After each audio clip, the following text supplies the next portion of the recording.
My first day as a cop, I noticed a mistake my colleague made during the investigation. A man fell from the rooftop onto his car, based on the scene investigation. Dak thought he might have fallen while dancing, or possibly it was a suicide. But I just smiled and didn't speak. I didn't want to hurt Dak's pride with my guests, looking at the car's condition. It was clear the owner took great care of it. Would someone really commit suicide and drag their car down with them? Then I went to the crime scene, and from the way the phone holder fell, I found a key piece of evidence the police missed. Based on the screen's wear, I figured the owner was left-handed. Dak skeptically opened the phone, but the moment the wallpaper lit up, I immediately recognized it was Michelangelo's The Lamentation of Christ. The owner was clearly a Catholic, and the sticker on the back told me they were also a fan of the local baseball team. None of this matched the victim. There was definitely a second person at the scene, while the victim was dancing under the moonlight. Someone must have jumped out from the shadows, and this theory had no holes.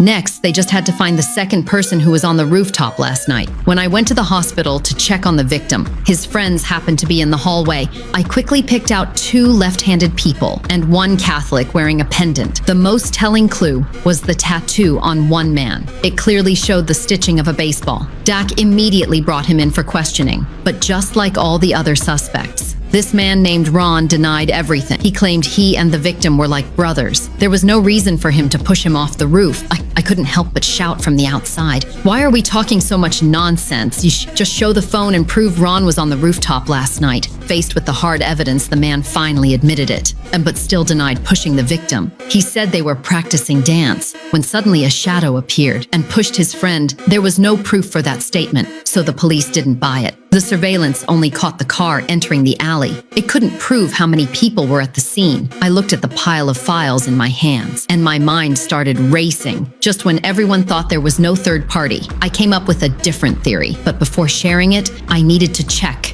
that smashed-up car. The investigation report showed the police found some paint in the trunk, but since the victim worked as a car repair shop painter, they ignored this clue. I, however, had a theory. What if the third person hid in the trunk? That way they could avoid the cameras and follow the victim into the scene. Dak immediately disagreed. Even though the car was from the last century, it had been modified and the trunk's security was better than most luxury cars. Even if the killer got in, they couldn't get out. I smiled slightly and decided to get in the trunk myself to demonstrate.